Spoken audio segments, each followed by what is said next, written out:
Welcome to the capstone event of our 2023 conference. I have Dr. Vivek with me today. We're the dynamic duo. We're going to take you through some of the more advanced features of NetPoint. NetPoint's super easy to use. People just sign on and start using it, but there's a lot to it, and we're going to take you through some of the more advanced functions within NetPoint. We're going to have a kind of a free-for-all today. You can raise your hand if you want to ask a question, and we'll have a moderator unmute you so you can directly ask your question. And the great thing about working with Dr. Vivek is that I know I can count on him to answer the questions that I can't answer because he's so intimately involved in the original development with NetPoint. So I guess, Dr. Vivek, you want to say hi, and I know most people from the conference have already seen you in the keynote. Hello, everyone. Great to have you here today again, joining us for the second day of the conference. And well, Tim is generous when he says I know everything, when he was the first one to discuss it with Dr. Gee as to the concept of NetPoint. That's true. That's true. We've seen it through its adolescence into its adulthood together. Well, I'll go ahead and share my screen and just kind of start off on some of the advanced topics that we're going to discuss today. All right, Dr. Viv, did I get that right? I got a NetPoint up? I see it. Okay, great. If you see it, then I'm hoping everybody does. All right, so everybody knows, I think by now, the time scale, the interactive time scale that makes up NetPoint. And, I usually call it a canvas, where you're kind of creating this logical, beautiful map or drawing of your schedule, and you can just add activities and move activities around. Folks know that. If you want to learn more about the fundamentals of NetPoint, we have a on-demand content with an introduction to NetPoint, and it'll take you through the basics to get you started. We're going to skip past that, kind of like one of those cooking shows where they mix up a few eggs in the bowl and then they take a cake out of the oven. So I have some pre-built schedules here that we're going to use as the basis for my discussion. And I'm going to talk about resources today, how to create resources, how to assign them, how to change the way they look on the schedule. And then I'm going to talk about targets, which is a super helpful way that you can track your actuals versus your original plan as you move your data across the project. And then last but not least, I'm going to talk about codes and work breakdown structures and the way that you can create a more dynamic and sortable schedule using codes and work breakdown structures. So beginning with resources, I put together a very simple little network here. For those of you who've been with NetPoint a long time, you probably know that I've been using this same little fragnet for 22 years, something like that. It's just helpful for me to have that common ground for how we're going to work with NetPoint and add resources. So in order to do resources, the first thing you have to do is add some resources. And to do that, you go to the Tools menu, and then you manage resources. As you can see, I don't have any resources to manage. So the first thing I'm going to do is create one.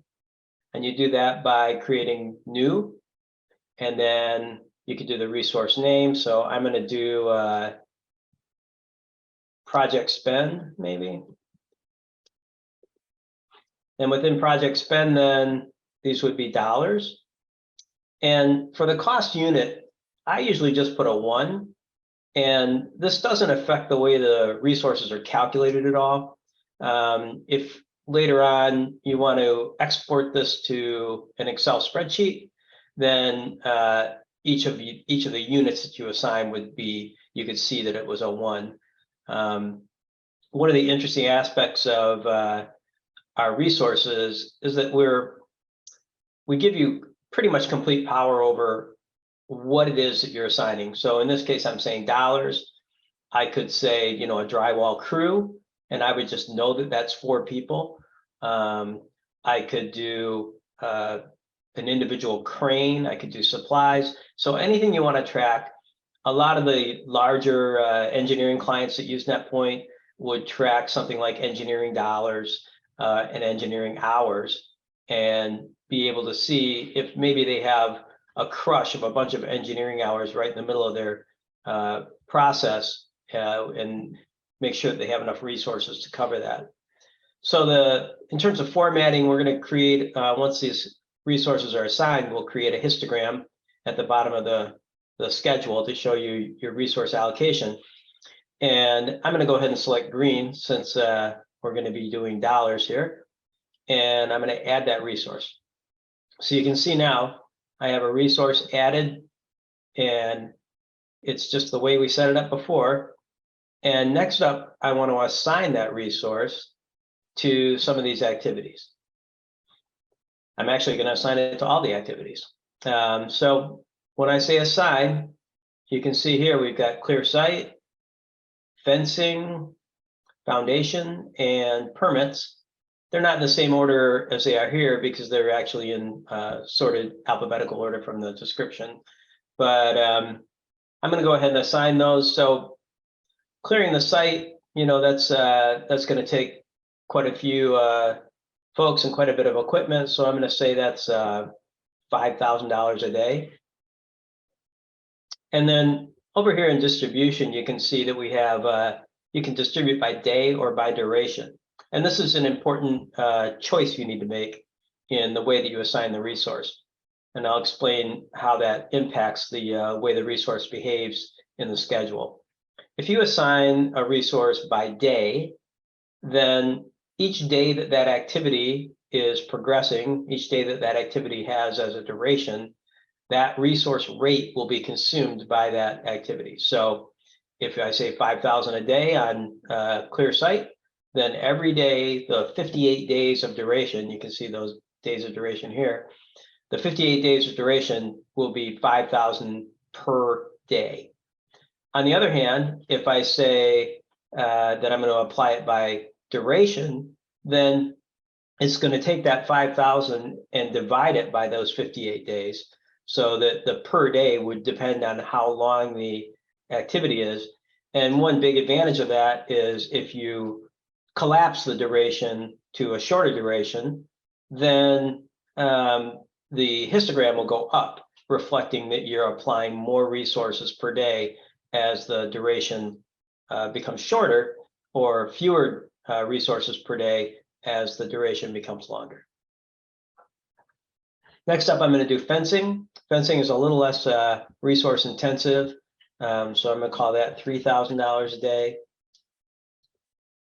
And then let's see, we have foundation. That's a big one. Let's go $8,000 a day on foundation. And permits is not super intensive. We're going to call that $1,000 a day. So you can see how easy it is to just go through and create an activity and then apply resource, or create a resource and then apply the rate of the resource to each of the activities. And then I'm just going to go ahead and close this box now that those are applied. And I'm going to close the resource management box as well. And boom, look at that. We've got resources, we've got curves, and now we can talk for a few minutes about how these are laid out, how to manipulate the view of these. For instance, we have these lines coming up. Don't really know what those are yet. We have bars here, but we don't know what the value of those bars are. So in order to do some of that work, we're going to go back to the tools menu, and we're going to go to modify resource display settings. And within modify resource display settings, then you can control, for instance, how we calculate the totals, daily, weekly, monthly. You can also say if you want the plots of the histogram at the bottom to auto scroll. So as you move up and down a larger plan, then that larger plan will keep the histogram viewable. And then what percentage of the overall chart, the overall canvas, will the plot consume? So we say, maximum 25% here. You could make it less or more depending on how you want to view your resources. This is a nice feature here. We're going to do limits in a few minutes, but you have the ability to set a limit for the number of resources that can be consumed on a given day or given time period. And then when you go over limit, it will indicate that. This checkbox then will actually show you the numeric information about your over limit situation. And down here we have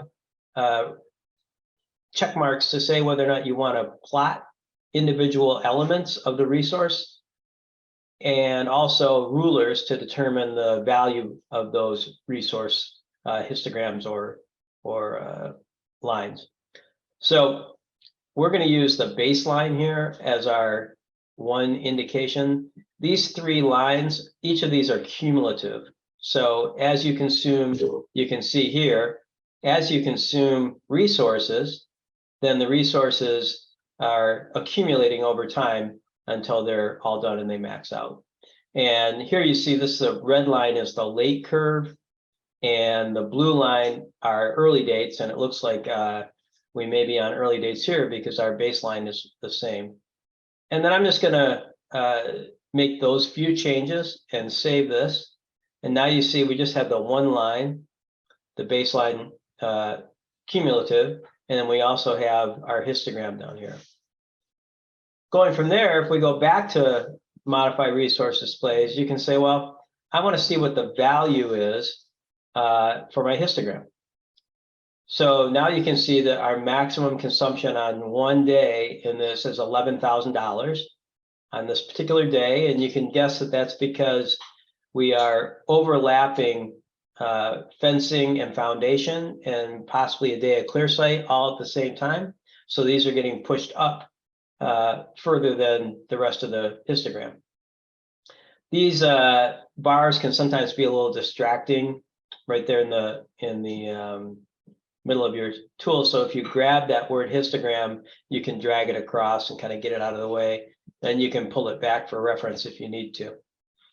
Then if you look at changing some of the other resource displays, we could say, I want to turn that off, but I want to look at my baseline. So I save that. And so now we have this baseline over here. And if I drag it across, can I grab that? Dr. Vivek, you got any suggestions for me here? Oh, I got to move over a little bit. There we go. Yeah, just you were grabbing the grids. Yeah. Okay, so you can see here we're at 950,000 in cumulative cost for this section of the project. And that's not a bad way to just reference your dollar amounts. Although I got to say, graphically speaking, I prefer not to see it on the schedule. Sometimes what I'll do is just add a text box to kind of tell people what the value is without having to have the whole grid up there. So I'm going to go ahead and modify that, turn that off. And just to demonstrate what I was talking about, I'm going to add a text box here right on this curve and say 950,000. And just be mindful that that number is not going to auto update. So if you change something in the resources, you would need to adjust this text box. So now that we have our resources kind of lined up the way we like them, let's demonstrate them in motion. So you can see here, I've got the foundation element activity selected. And as I start to move that activity, then you'll see the resource curve, the resource histogram changing each day that I move. And that's one of the foundational elements of NetPoint, is that ability to dynamically see what's going on inside the schedule as things change. And now that I have demonstrated what happens when you move, or let's try extending an activity. So I'm going to take fencing, and it turns out that's going to take a little longer. So that's going to cost more. And you can see the extension of that resource impacts the overall histogram. One of the things, maybe you just noticed how that changed heights here. The histogram automatically recalibrates its overall height based on the number of resources assigned, because it doesn't, we told it we don't want it to take up more than 25%. So basically it rescales based on how many resources on a given day. If I were to take this and really shorten it, you can now see, oh, there we go. So now I'm back to a situation where I've got just a couple little peaks. It looks a little bit like the Hancock Center in Chicago, but how do I determine if I'm over some prescribed limit for resources within the system? Well, we have a tool for that. And if you go back to manage resources off the tools menu, you can see down here we have this little limit button. And if you select the limit button, then you can select your resource. In this case, we only have one resource, but oftentimes you'll have multiple resources. So you select which resource it is you want to limit, and then you come down here and say start. And here's the tricky part. You have to actually click on this little bracket, and then you use your crosshairs here to determine where you want your limit to start. Click the button, drag it across, and then that will show you the duration of your limit. So we have set the limit there from 314 forward to 821. And I'm going to say I'm done with that and close that box. And nothing looks different. Well, that's not very helpful, Tim. It's okay. We're going to come up here and click the resource limit button. And now it's highlighting this over limit situation we have. Now, do you remember earlier when I went to manage resources? I'm sorry. Do you remember earlier? Apparently I don't. Remember earlier when I went to modify resource display settings, we had this option to say I want to show what's going on behind an over limit situation. So now if I hover my cursor over this over limit situation, it will show you the details that our limit is 8,017 and we're at 11,000. So we're over the limit there. And this can be very helpful if you have a spending cap for a given day or a resource constraint where you can't assign more resource to a particular period of time. So this tells me I'm going to need to shrink fencing by a few days in order to re-level my schedule out and get access to a smooth curve. So that's the essentials of creating resources, applying them, and how they appear in the schedule. It's super helpful for big pictures, for templates to track spend, to track crews. And we've had plenty of examples through the years where people have used resources to really make an impact on the schedule. I can remember one project I was working on, and they had this non-working period that we highlighted in the schedule just using a shade. And it was because there were some vulnerable endangered species, and they had a nesting period right in this time period. So we couldn't have any activities going on there. And so you can see how the resources basically stop on the site for that period of time, and then they start up again later. And that can be very helpful. Now, if we were to take the project and pull it back a little bit so that foundation was on both sides of this equation, then how could we resolve this problem where we can't work in this period? We have an activity split here that's very helpful. If you do a right mouse click on the activity itself, then you can say, I want to split that activity. And wherever you put the mouse when you did the right mouse click, then that's going to split that activity and relink it for you automatically. So then you can move your activity across and stay out of that non-working area. I can see fencing has come back to haunt us, putting us over limit. So I'm going to try to solve that problem. There we go. And we're back in sync. So that's my grand tour of resources. Up next, we're going to talk about targets. And I have another cake baking in the oven here. So let me pull that out. With targets, it's really been quite a journey. Dr. Vivek, maybe you want to take a trip down memory lane with me. We had this idea that we wanted to be able to show progress and compare it to a baseline or a later update, but our tool is so graphical that it was hard to figure out how to make that happen. But through the work of the development team and the folks who stand on the sideline and kibitz like me, we were able to come up with a pretty cool outlook. Do you want to talk a little bit about that? Yeah, sure. Yeah, it took quite a while, quite a bit of deliberation to get to how the target mode looks at that point. But yeah, I mean, the design overall, the issues that we had to resolve with it. But yeah, we see that the users are liking that tool, like the view that NetPoint gives for targets. And we kind of saw it in the earlier session when Sevi was actually demonstrating the comparisons of scenarios in Summit. Right. And we see the same feature being reproduced over there.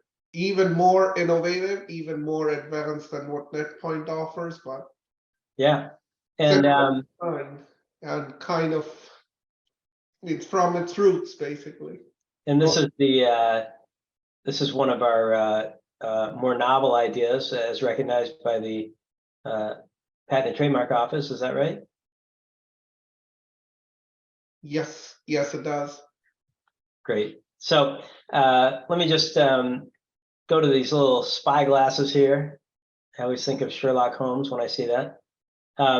So in visual target mode, you can see already the screen has changed somewhat. And we have here some options where you can create filters to manipulate the image based on the constraints you set up.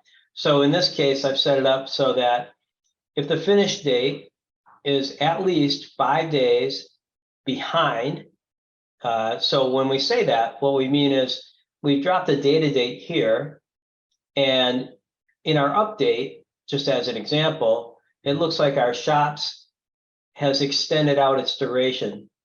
And so that is 5 days or more behind the original baseline, which you can see down here in the gray. And so if we find that condition anywhere in the schedule, then what we do is we make that activity larger and dark green. And you're saying, well, Tim, shops is not dark green. And you're right about that. But the reason it's not dark green is because it is critical. And so we elected to retain that red color in this case to make sure that you realize that you're on the critical path and it's delayed. On the converse side of the process, you could have it where you have an activity that's 5 days or more ahead of its original plan date. And so in that case, we're going to make it light green and we're going to make it a little smaller. So bold and dark green is late, and smaller and light green is ahead of schedule. And I always check this box when I'm using this part of the tool, because the display shadows is what's showing you the old baseline that you're comparing to. And in the event that nothing is affected, if it hasn't changed at all, you won't see those shadows. You'll see just the grayed out activities. So I'm going to go ahead and apply this, and let's take a look at what's going on in the schedule now that we have the target mode turned on. You can see here DD set is ahead of schedule, and once again, hey Tim, it's not light green, and you're right about that. And the reason is because you see how it's left of the data date? It's actualized. And so the actualized activities appear differently than the non-actualized activities. But here on the data date, you can see bid award steal was running late, and it looks like that pushed shops, and maybe shops is a little longer as well. It's a little hard to tell for me right here. But then you can see the follow-on effect that here we go down from shops to steel joist. Now that's pushed. Here was our original date for that. And keep following that path. That pushed our poured and sealed decks. And that pushed our power and lighting low voltage. And then we come back up here to MEP process and equipment. And finally install and connect process. So everything got pushed from this little change up here. You can see the ripple effect through the whole schedule. And in terms of having a conversation with the project team, this is just a perfect way to demonstrate what's happening after the update and start to address some of those issues and work with the team. So for instance, if you're presented as a team with this outcome and somebody says, well, you know what? It turns out that we can add some crews to the power lighting, and maybe we can draw that back a little bit and get ourselves back on track. So you have those options throughout the whole schedule to, in real time, mitigate whatever delays you're seeing and address them as a team in an interactive session.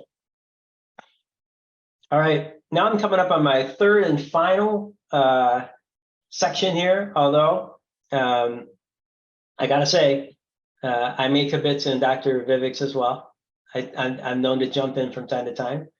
And also want to remind everybody, if you have a question, you can just raise your hand. We'll take questions throughout. We'll take questions at the end. Between Dr. Vivek and I don't think there's any questions you can pose that we can't answer. And if that happens, we'll call Dr. Gee. So we'll get this thing handled. Next up, I'm going to switch to codes and WBS. And I've created another little network here specific to the example that I want to show you. And you may realize that I just copied and pasted this one from the other schedule, which is a nice feature of NetPoint. You can see here that we have hammocks, and I don't know if I would qualify hammocks as advanced, but I'll show them to you anyway. To make a hammock, you simply select all the activities that you want to include in the hammock, and then click on the hammock itself. That's controlled up here. And then that will create this hammock, and you name it. And then all these elements within the hammock will affect the hammock itself. So as foundation moves, then phase one moves. And this could be helpful if you want to do a multi-layered schedule where you have a very simple broad brush up at the top and then get into more details underneath. You can do that all in one schedule within NetPoint. As you're looking at these, you ask yourself, well, what kind of coding structure would I use here? I'm going to go simple. I'm just going to say I want to do a coding structure that's based on which phase I'm in.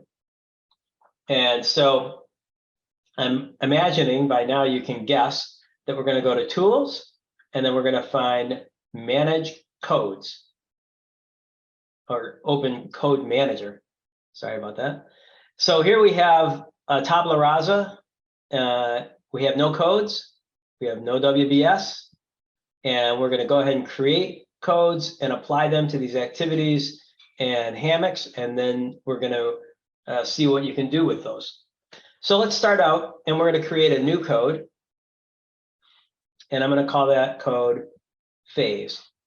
And then within that code, I want to create a new value. And so I have phase one, and then I'm going to create a new value, and I have phase two.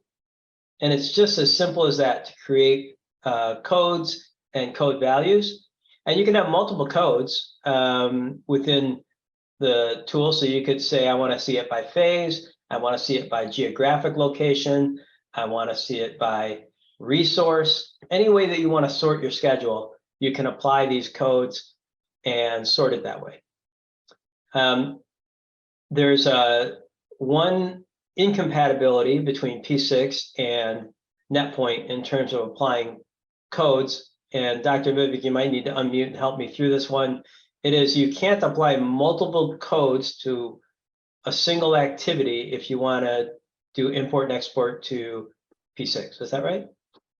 Yeah, so NetPoint does support the ability for code, multiple values under a code to be assigned to the same activity. So if, let's say, you were choosing a resource base, let's say, code that, yeah, whether you'll need carpenters on it, whether you will need unskilled labor on it, or whether you will need electricians in the place on that activity, well, then you can actually code them up as different values under a code and assign multiple values in there on the same activity. P6 does not support a similar thing, so yes, those kinds of codes do not export out to P6. Okay, but if you're just using it for interactive planning and you don't intend to send it to P6, then it's fine to apply those. Yeah. Okay, great. So I'm going to go ahead and apply some of these values within phase to these objects on the canvas, and you do that through this box here. And so clear site looks like a phase 1 activity, so I'm going to do that. Right now I'm on phase 1 up here. You can see it's highlighted, so that's what I'm assigning. Permits, the phase 1 hammock, and you can see it's highlighting these out in the canvas as I'm doing them. Foundation and fencing. So that's my phase 1. And move my box over here and then go to phase 2. And within phase 2, I have to scroll down to get to phase 2 here. There we go. Phase 2, and we have interior, M&E, and core and shell. So that's as easy as it is to create and assign codes.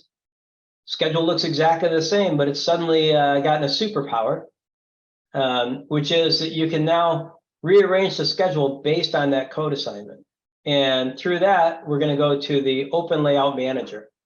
I'm going to briefly touch on this, but the real master of the Layout Manager is Dr. Vivek, and he's going to talk a little bit more about it later on. So when you come into this Layout Manager, you can see here we have the ability to create structures. And within the structures, you can derive structures, lanes, from either codes or work breakdown structures. In this case, we only have codes, and we only have one code, but you could choose which of your multiple codes. And then you can say which of the values you want to include by checking or unchecking here. And what this is going to do now is sort the schedule out by code and create swim lanes for each of the codes. So I'm going to go ahead and do that now.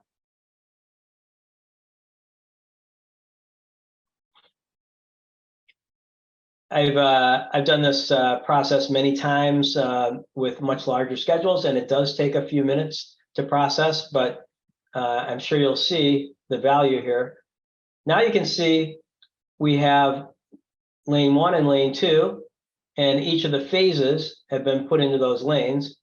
I don't know exactly how to change that so that it would automatically sort this hammock up, but Dr. Vivek probably knows that. So there we have our newly sorted, laid out schedule based on those codes, and you can create multiple layouts. So this is a very powerful feature in that, let's say that you wanted to look at trades. You could have one code structure that's trades, and then each swim lane would be assigned to a separate trade. Or project location. You know, a lot of times, you know, in large geographic projects, it's important to know where the work is being performed when, so you don't overcrowd an area, or you don't end up working over an area that you've already worked on. So all those features and functions are based right in the Layout Manager. which is another one of our innovations that has received a patent. So lots of functionality in NetPoint, and we're only just scratching the surface here.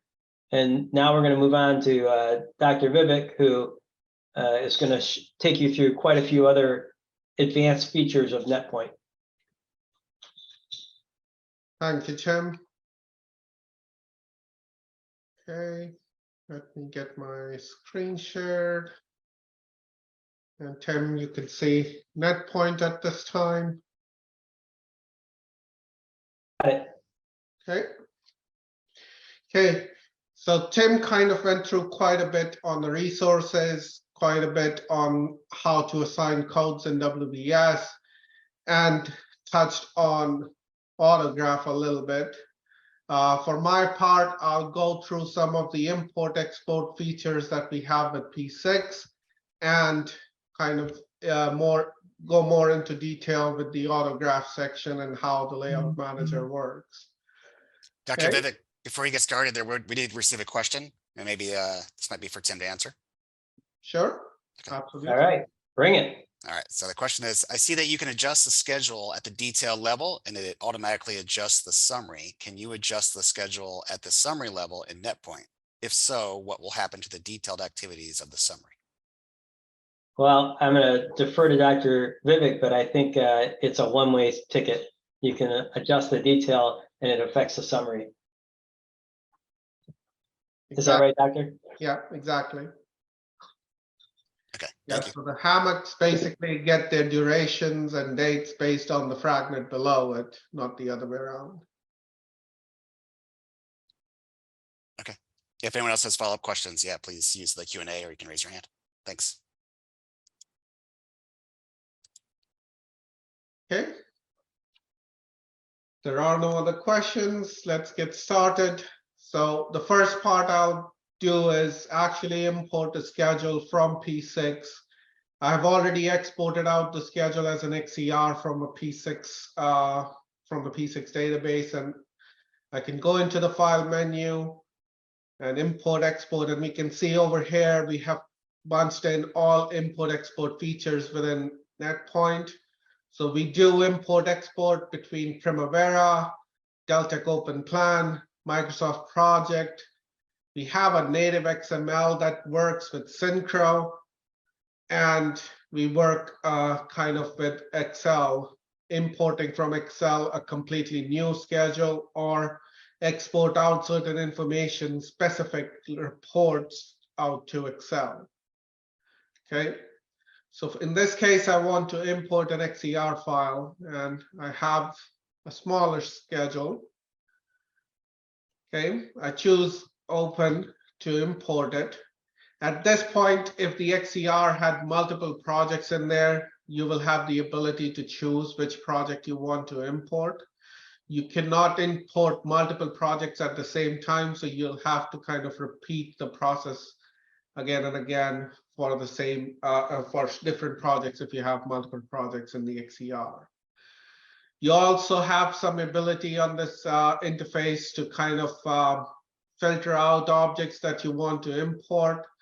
So if you only wanted to import, let's say, activities and not really milestones, you can actually turn off these checkboxes, and anything that is not checked will not be imported. You can search for objects over here, like power lighting. So I searched for power and it finds these two activities. If I wanted to uncheck one of that, I could do that. So some filtering capability over here, and it shows you the calendar, WBS path, and things like that. So from here, if I wanted to import just a fragment, I can do that. I mean, as we all understand, for NetPoint, there is a higher limit. The more objects that you bring in, that it starts to get slower when you get to around 800 objects or so on the canvas. So it is meant for level 1 and level 2 schedules, which is like up to 500 activities or so. So yeah, if you're trying to bring in an entire big project, probably not the best thing to do. But yes, if you were doing what if analysis in a specific section of your P6 project, you can come in here, only import that specific section or the relevant objects in here, and it will reproduce that fragment in NetPoint for you to work on. And I know from the field, Dr. Vivek, that some folks do have well over 1,000 activities in their NetPoint schedules or object. But just there are some performance compromises to be made there, and also the robustness of the computer you're using can also impact that. Definitely, yes. Yeah, NetPoint will not complain if you bring in a 10,000 activity schedule into NetPoint. After that, you might complain. You will complain, yeah. Okay. So I can go ahead and import at this time. And it brings up the schedule in the background, doesn't look ideal. It gives you a report of anything that it found could be an issue. So in this particular case, well, I have a calendar with the same name already existing, so it renamed the calendars in the schedule. There were certain milestones in the P6 schedule that had a must-on constraint on them, so those milestones have been converted to benchmarks, and they're kind of grouped in here. We can export this report out to Excel.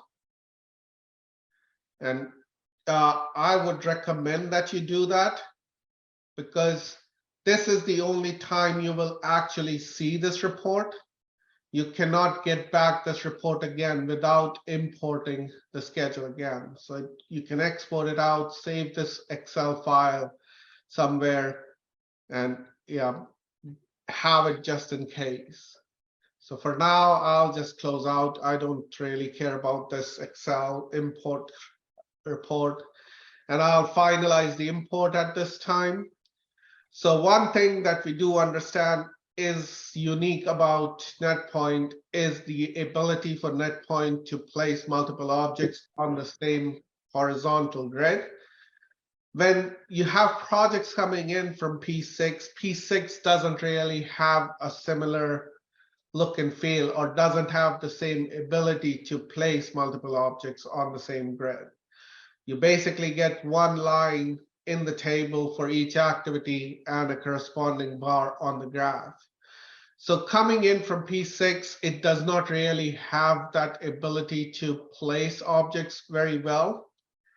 So you see over here, NetPoint tried to do a preliminary algorithm on the thing, but it doesn't look as well. There are still overlaps in there. There are objects that doesn't seem placed very well. They're mixed in. Things are overlapping with the text. So not the ideal case. And this was kind of our first attempt into Autograph or the layout manager. And this was kind of the idea that P6 does not have any location information for objects. And people want to bring in P6 projects into NetPoint because of its unique view. Well, So and I remember, Dr. Vivek, I mean, before we had Autograph, we would spend hours repositioning individual activities and redoing the descriptions. And that's one of the big advantages that we bring, is that we have, you know, hundreds of practitioners within PMA using this tool. And if it's not great for an end user, we will definitely hear about it. Yeah, absolutely. So that was the motivation behind it. We wanted to kind of make that process a little more seamless in there. So that's where Autograph came in, as we originally called it. Since then, it has become Layout Manager.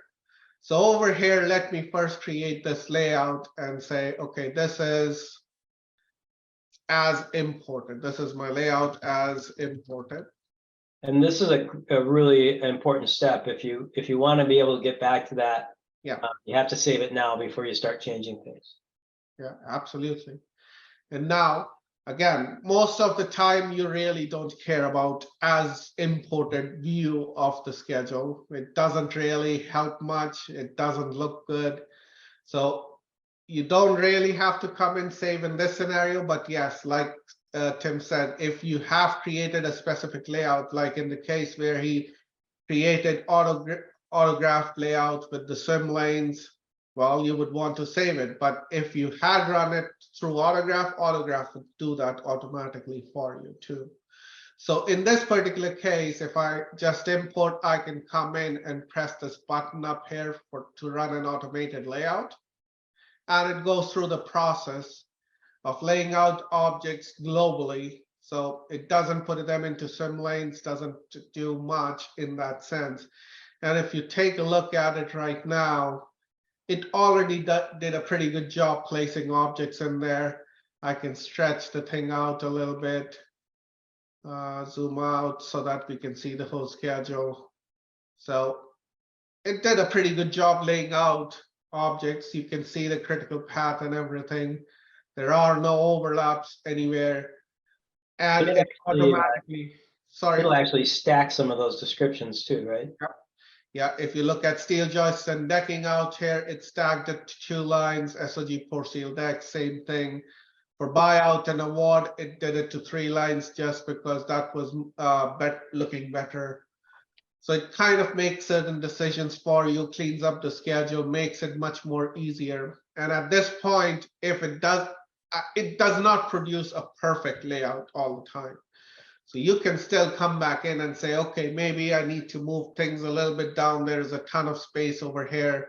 I can maybe move this activity down. You can do that. But for now, if you see, it did say after running the layout, it did save that as a layout. And let me make that as a global layout, just so that I remember what each one is. Okay, so we have a global layout.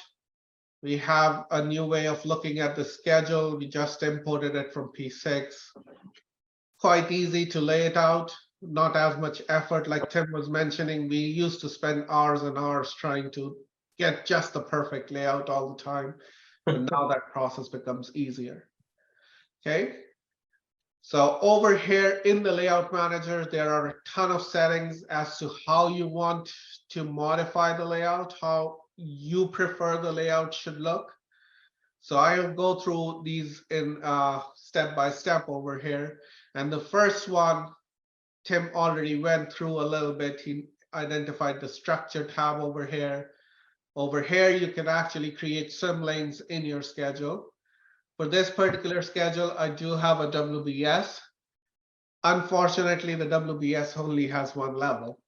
If you had more levels, you'll have the option to actually say how many levels deep do you want to go when you're swim laning. For now, I'm only doing a level 1. It picks in certain colors which are on the darker side. They kind of relate to the default colors P6 uses. When it means within P6 for each swim lane or each group level of the WBS. So let me pick a slightly lighter color. Maybe that's too light. I'll make it a little darker. And let's pick that. So a lighter shade, just so that the overall background doesn't affect the layout. So now I'm deriving lanes by WBS. I'm choosing level 1, and all I do is press run. And like Tim did it for phase 1 and phase 2, goes through the process of laying all the objects out, and it's done pretty quickly. So yes, it took like 10-15 seconds to actually lay them out, but now it's ready. I can get the project start out of the view for now. So you can see it laid out, grouped them into swim lanes, and placed the objects. And it created a new layout for me over here. And I can say this is a WBS layout. So at this point, I have 3 layouts. Well, at a later point, like Tim was mentioning, you could create it by trades, you could create it by location, you can create it in many different ways. And maybe when you're talking to stakeholders, you want to quickly switch between them. And I can do that quickly. So if, let's say, for some reason I wanted to go back to my global layout, I just select and apply, and it will go back to that layout. If I wanted to go to WBS, I go click on that, I click apply, and it will switch back to that layout. I think for a lot of people, that little message box is kind of scary. Maybe we spend a second talking about that. Sure. Yeah, so at this point, when you're kind of moving between things, between layouts, there might be changes. And if there are changes, like in that case, I had actually hidden the project start over there. It says whether you want to apply or discard them. And that is the message that shows up. Sometimes it takes certain things as changes when it should not. But yeah, if so, yes, it isn't always that there might be a change, but because of the changes of objects between layouts, it sometimes may see those as changes and ask you to discard when you haven't really made any changes. So what is the answer for that if you made changes and you don't want to lose them? Again, if you're unsure, I would recommend that you actually cancel out. You can create a new layout again. Gotcha. And save those changes just in case you want to get back to them. Okay, thank you. Okay. And so, yeah, you can easily switch between them. We also have on the structure tab, if you see this arrow, the ability to lock objects. So you can turn on locking and say, I don't want to move this object and that object. So kind of say how Tim was mentioning that, yeah, I do want my hammocks to remain above my activities, right? Mhm. So I can lock hammock and the activity. It does not lock them on the same grid, but it will lock them relative to each other. So they can move up or down, but relatively the objects will remain locked. All right. So, Well, next year, yeah. I'm going to do that on my end. Now that I learned that. So again, yeah, you can lock everything. You can lock actualized objects, run them, and kind of use these options. Again, not a ton of usage. We have seen using locks, and kind of Tim suggesting the same thing. He never has needed it to be used like that, but it does give you these capabilities, kind of making the overall tool pretty powerful in that sense. So now let's move to the next tab, which is selection. Over here, we kind of say, how do you want to prioritize objects? Like which objects should be given priority when you're placing them? So when we say float chains, we are basically saying things that are of the same criticality. So where the float is flowing along a chain, you want those to be placed first and then the other objects around it. And the idea with float chains is that people typically want the critical path to be placed close together or flowing at least. And that's the default in Autograph. And you can see that in the global layout that, yeah, we started off from the left, design NTP was placed, SD set was placed, DD set was placed right next to it. But then we had an SS link, and because we have an SS link, well, I can't place bid award steel on the same grid. So it tried to place it below DD set. So it placed bid award steel below it. And then because everything was an FS chain, it kind of used the same grid for the critical path.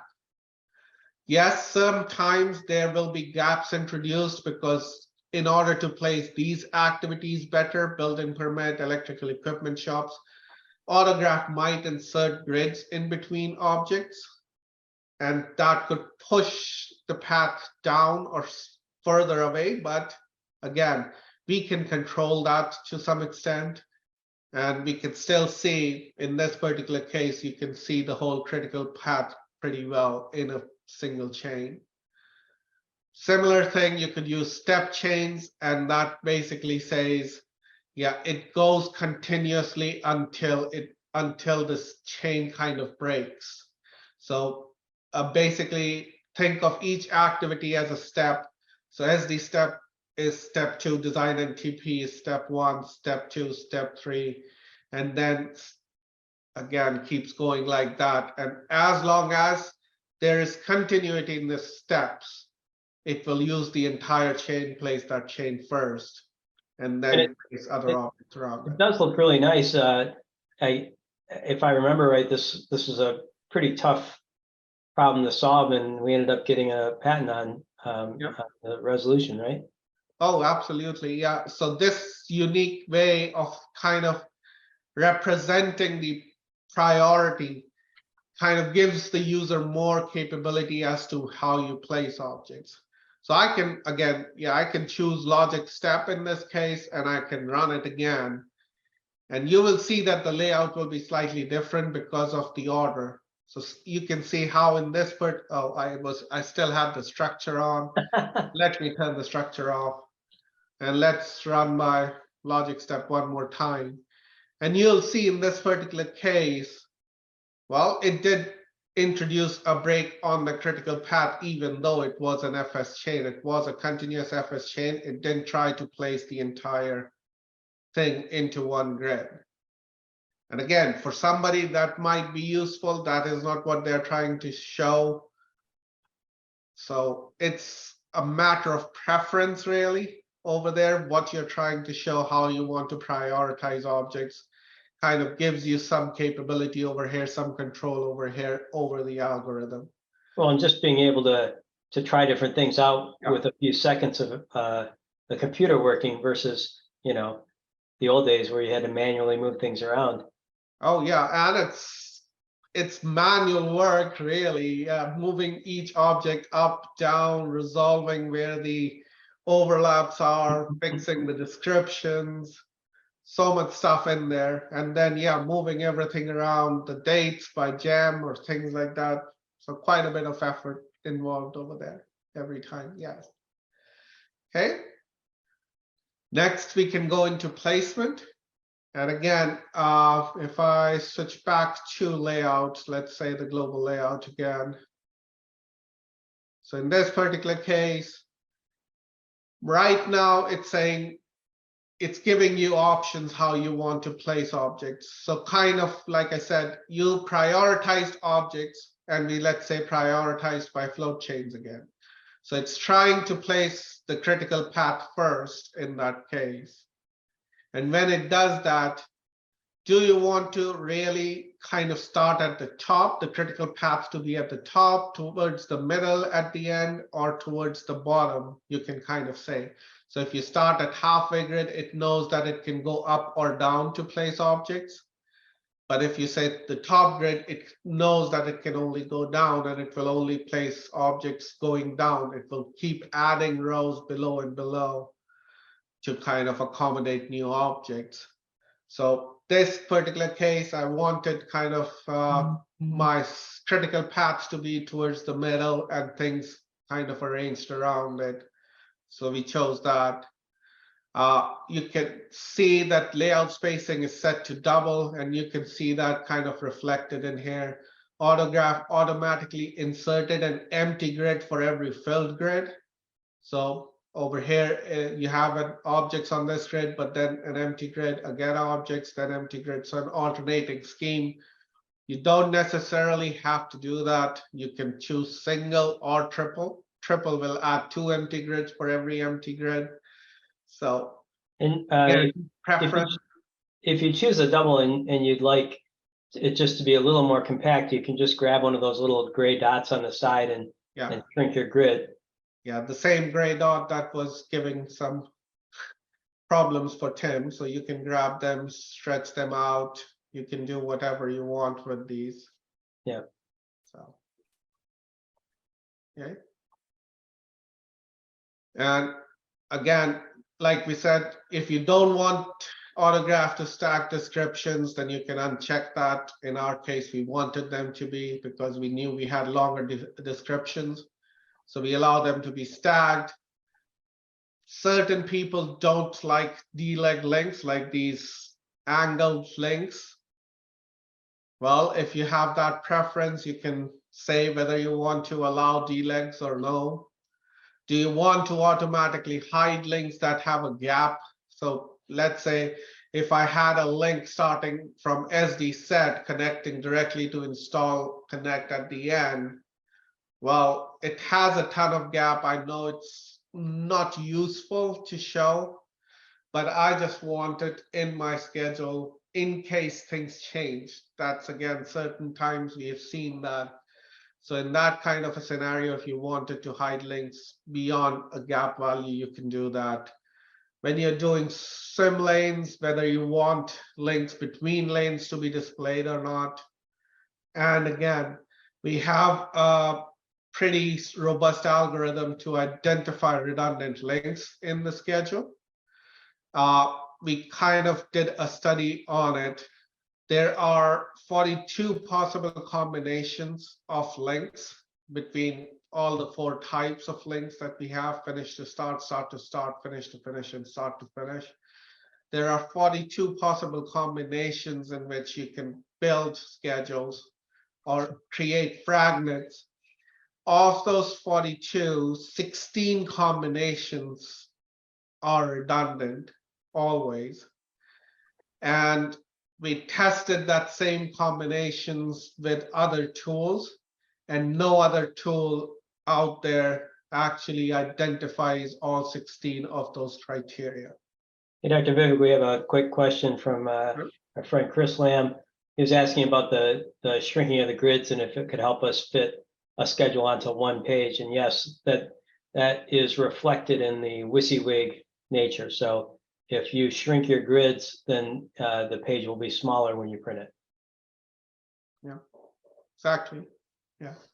You can use grids to some extent, but again, oftentimes you cannot do much with the grid spacing, because if you're shrinking grids too much, then things will start to overlap. Like if the text gets too close and things like that, then that might be acting counter to you reducing to the page size. We have another question, which is, instead of hiding the links, can we fade them automatically with a certain number of gap days? Okay, good question. And yes, I will show you there is a way to achieve that, and it's right on the next tab. So when I get to the next tab, I'll show you those. Okay. Any others? Nope. Okay. Okay, then let's go to the thresholds part. And again, over here, kind of, we were talking about grid spacing. You can manage the grid spacing over here, but you can also tell autograph if there is a specific grid spacing you want to start off and have the schedule be laid out at, and it will do that. In certain cases, when you have really tiny activities, like maybe one-day activities sitting right next to each other, then yeah, people don't like that.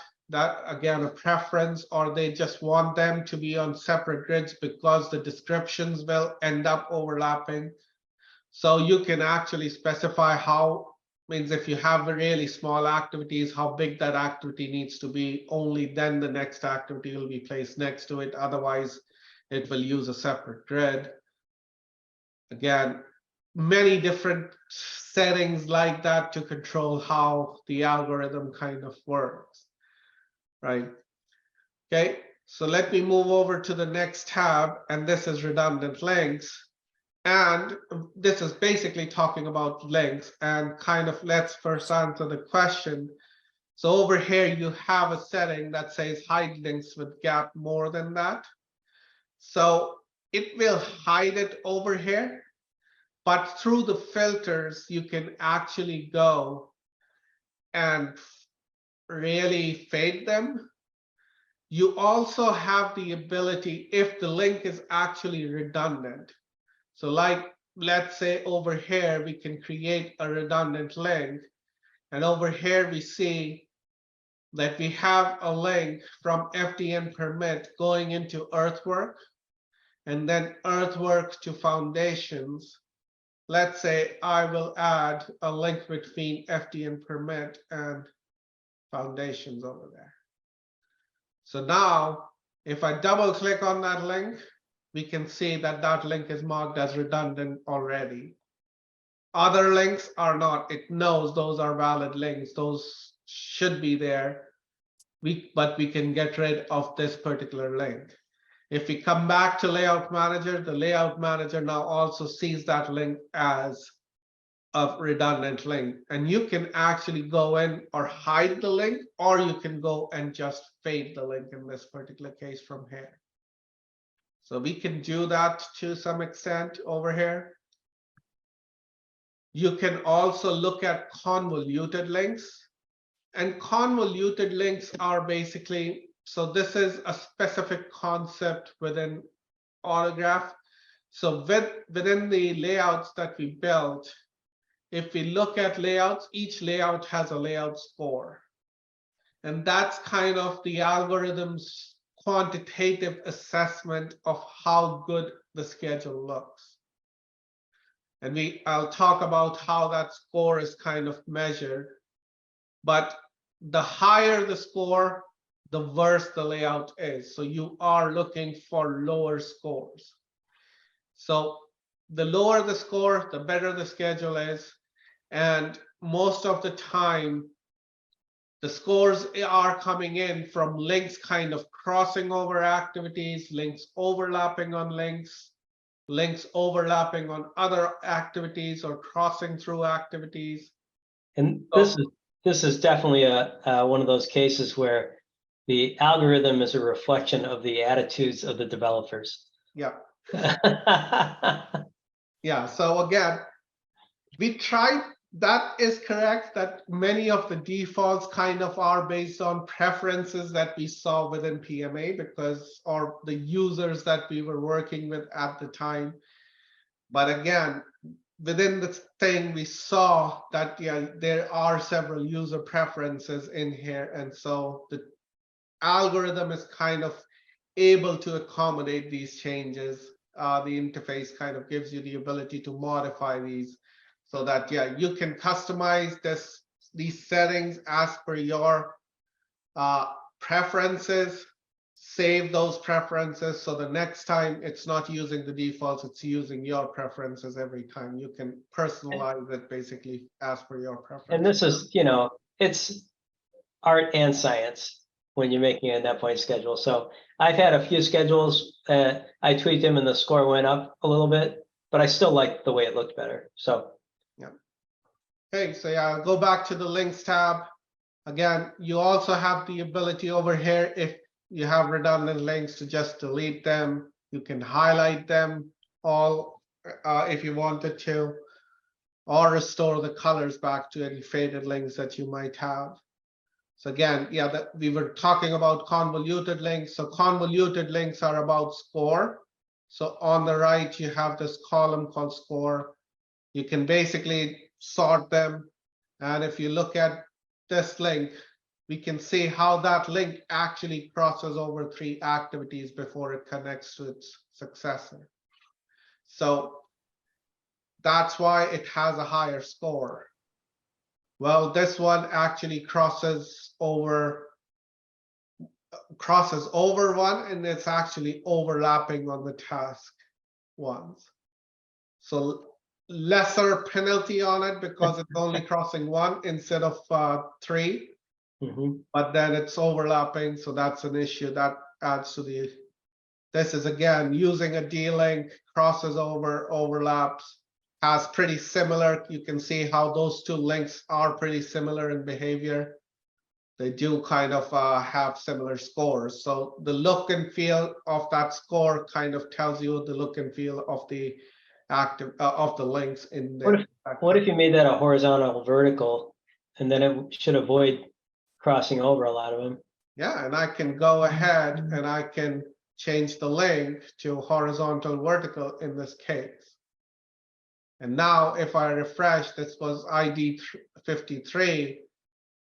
I can start again. I see ID 53 has actually dropped down to a score of 34.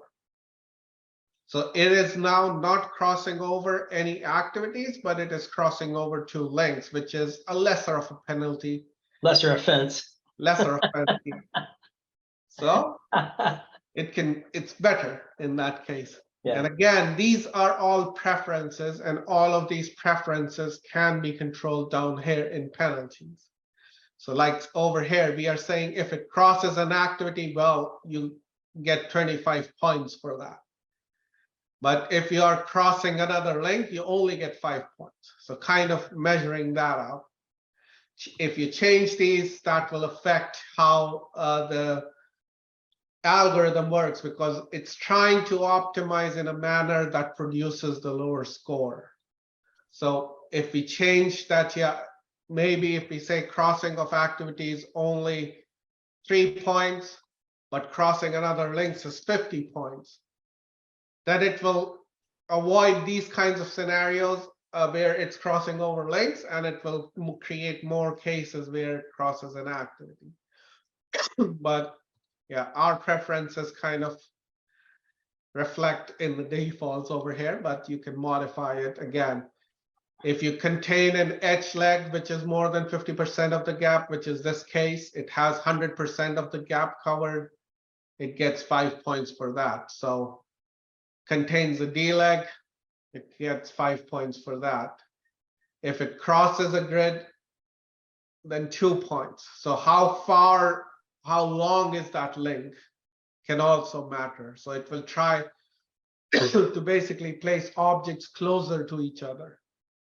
It doesn't try and put the predecessor on grid 1 and then try and put the successor on grid 100 all the way down. It will first try, can I place it on grid 2? Can I place it on grid 3? And what's the smallest link that I can get out of it, so that I do not take too much penalty because of this. Well, and also, I mean, it's part of the big advantage of a NetPoint diagram is that you can follow it. And part of the problem of having a link fall off the page and you have to scroll down to it, it's really hard to track, you know. So that's the big advantage of not having that waterfall enforced on you, is that you can control. Yeah. Yeah, and you kind of see how modifiable or personalizable or customizable this algorithm is, or the interface is. Yeah. We do have a similar kind of an algorithm, but kind of from the learnings that we got in NetPoint, implemented in Project Summit. Sevi was kind of showing you how now if you import in Project Summit an XER file, it automatically gets laid out into swimlanes. It automatically kind of puts objects down. Well, again, those are by our preferences at the moment. There isn't as much control in Project Summit. But again, we have seen by experience that yes, people do tinker with these options to kind of personalize the algorithm, but oftentimes those are minor improvements that they are okay with if they are not able to achieve. Well, if you want to, you can absolutely go ahead, but yeah, try out just the default settings if those work for you, and then tinker around as you need them. So Summit is going that route for now, that yeah, it does not give you the ability to customize the algorithm, but definitely if the need becomes that yeah, the users do want that, the users do like that capability, then it can be given in Project Summit too. So Layout Manager is kind of evolving in Summit, but yeah, we can see how useful it can be to personalize it. But again, it depends on how often will you use it too. And again, statistics is a simple page. Again, it gives you a couple of statistics about the schedule, more tied to the actual layout, not really tied to statistics of the schedule. If you wanted statistics of the schedule, you can actually go up to the schedule menu here, or actually the tools menu here. Sorry, yeah, it's been moved around. Metrics menu over here, and you can see view schedule statistics. And you have a listing over here. Or we also have a quantitative analysis tool called Schedule MD that can work from inside of NetPoint through this Open Metrics Manager. And if you open Metrics Manager, it will basically launch this other tool called Schedule MD. It opened up on my other page. Can we rename that? Yeah, I think it's just Metrics Manager now. Yeah, inside of NetPoint, it's called Metrics Manager, but it's the application is called Schedule MD. Gotcha. It kind of gives you an ability to see how your schedule is built, how reliable it is, and it's based off of a protocol that was built within PMA called 20 Traits of a Reliable Schedule. In this particular case, it says that my schedule isn't very reliable, and it tells you areas where I can improve, and you can see all of these are kind of represented in the tabs, and you can drill in, see which areas I'm not conforming on, gives you DCMA metrics and other stuff that you can look at. And in fairness to Dr. Vivek's schedule, you get punished pretty badly, for instance, for not having a schedule narrative, not having everybody sign off on it, things like that. So it's not like this is a bad schedule. Yeah, I agree to that. Yes, yeah, we do. It does take into consideration whether you have a schedule narrative, whether the stakeholders signed off on those narrative or not, how often you have open ends or you have durations of activities that really don't conform to the level of the schedule. Whether or not it's been risked. Yeah, whether it has been risked or not risked. Again, yeah, quite a bit, whether you have contingency in your schedule or not, and things like that. So quite a bit of tests over there. So it takes into consideration a total of 42 metrics to come up with that score. So I see we're approaching the end of our presentation window. So I just want to encourage anyone out there in the audience who may have questions. You'll never get a better chance than to have Dr. Vivek and I here to answer anything you need. Yeah, absolutely. Yeah, and if the questions come in, let me know and I can stop. But I wanted to cover one last thing. Yeah, I do actually have a question. So, and it's pretty straightforward.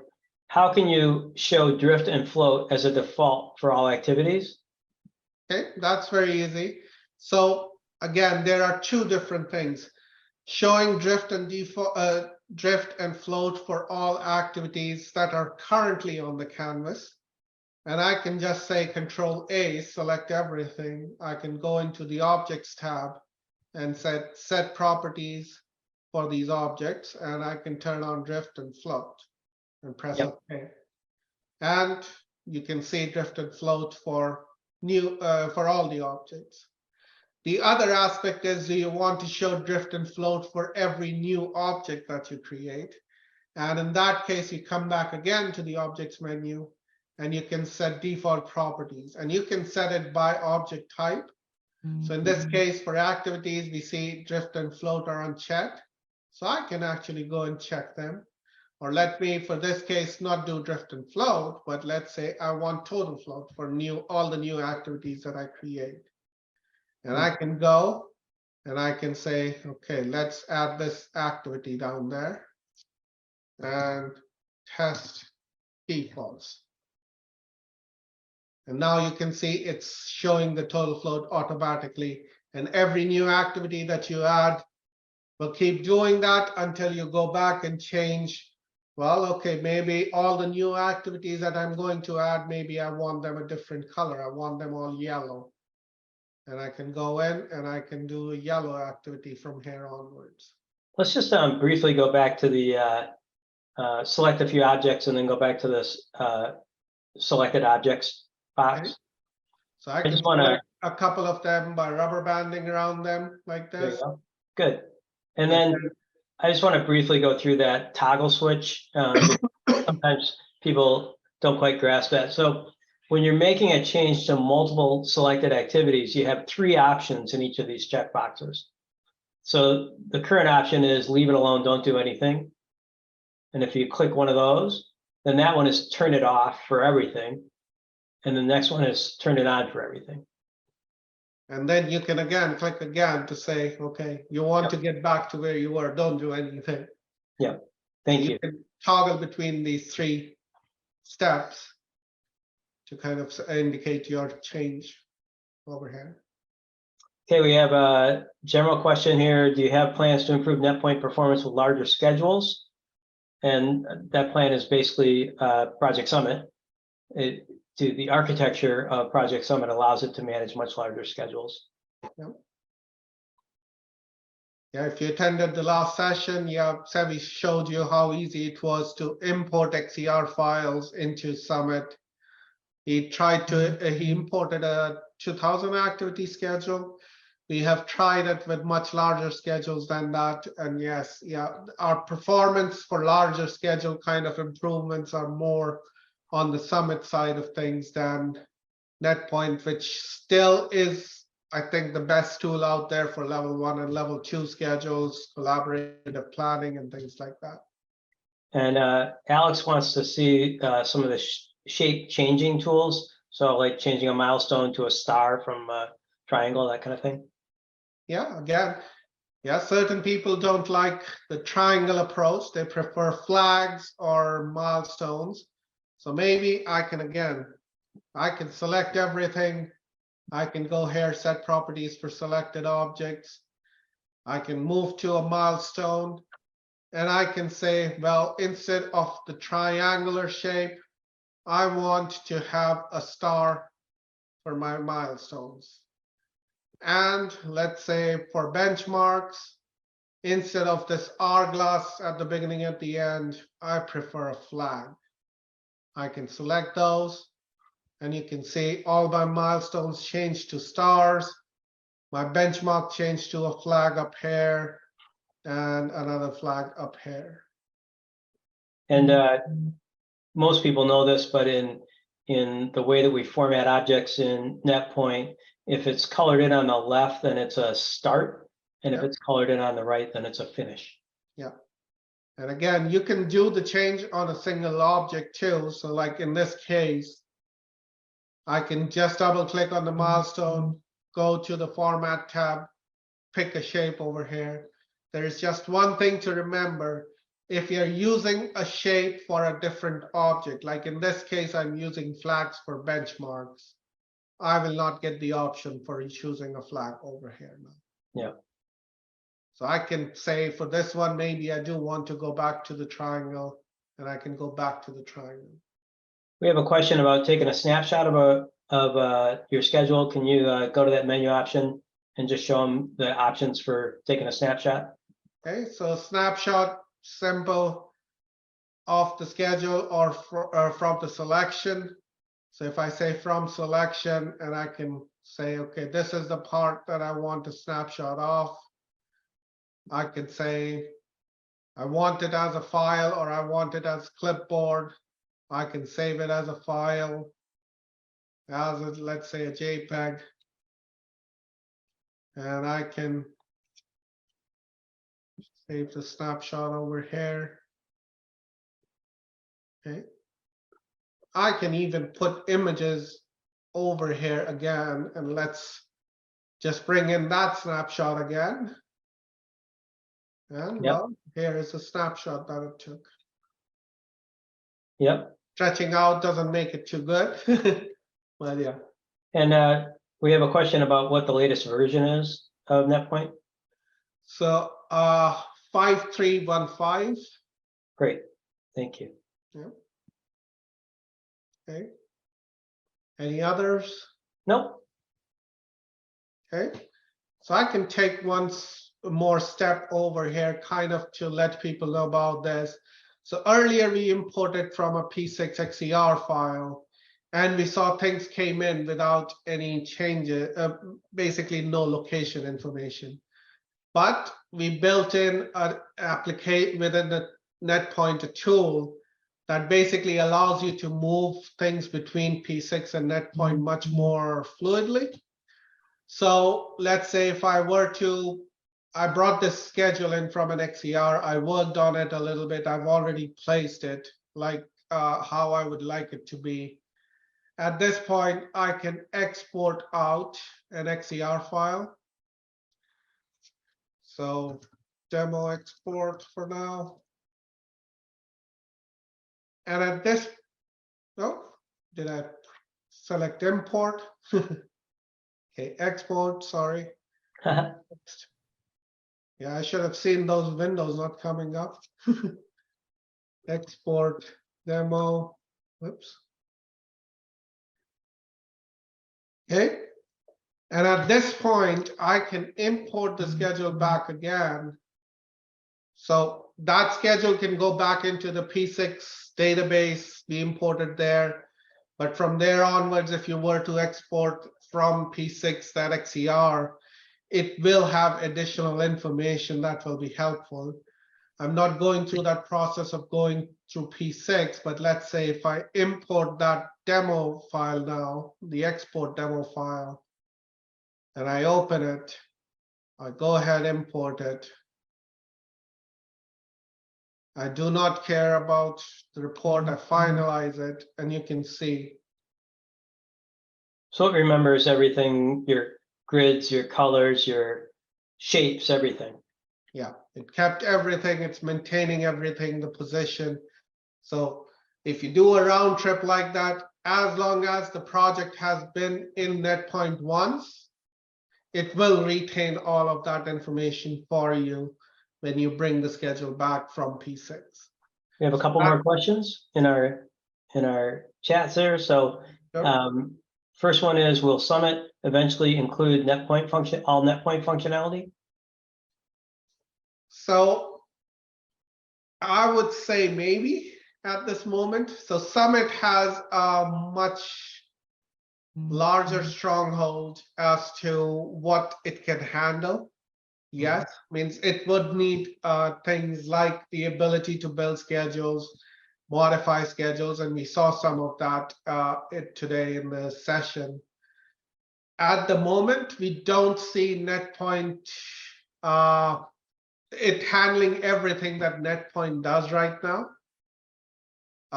because there are several things that NetPoint already does too well. We don't want to kind of give our customer all the same things all over again and not really anything new. We have a ton of innovation that's kind of we are working on, and we believe that innovation can add significant amount of value to our customers. So great. We're working on kind of having these two applications work simultaneously together, kind of in the whole ecosystem of our tools.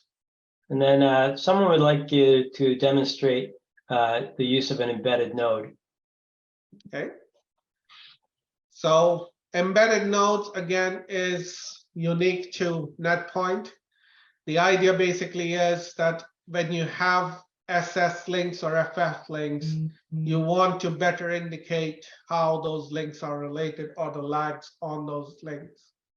So in a typical case, let's say if I needed an SS successor to electrical equipment fab delivery, I can go ahead and put an embed up, let's say at 3.2. So a 16-day lag. So I'm creating an SS16. Let's say we want actually an SS20. Like I'll press that. So the embed moves so that it has a 20-day lag to it. And now I can just create an activity. This is the successor. And in this particular case, now I can select the embed and the successor to create a link. And you'll notice that when Vivek put that in there, he had the successor just a little bit past the embedded node. And it's often been the case for me when I'm putting one in that I don't quite get it lined up right. So it has to start after that embedded node in order to link, and then you can move it back. Yeah, you can always, means I could have placed it over here, Yeah, linked it, but then I can just go in and say snap to predecessor and to move early. well, I think that's a wrap for our time today, Dr. Vivek, unless you have something compelling you need to share with the group. No, means again, any questions, please feel free to ask now or later. You can always contact us through our emails. Yep, absolutely. Yep. Well, great job. Thank you, Dr. Vivek, and thanks everyone for taking the time to attend. Yeah, thank you for being a wonderful audience and all the questions. Oh, I guess that's a wrap for 2023. Thank you.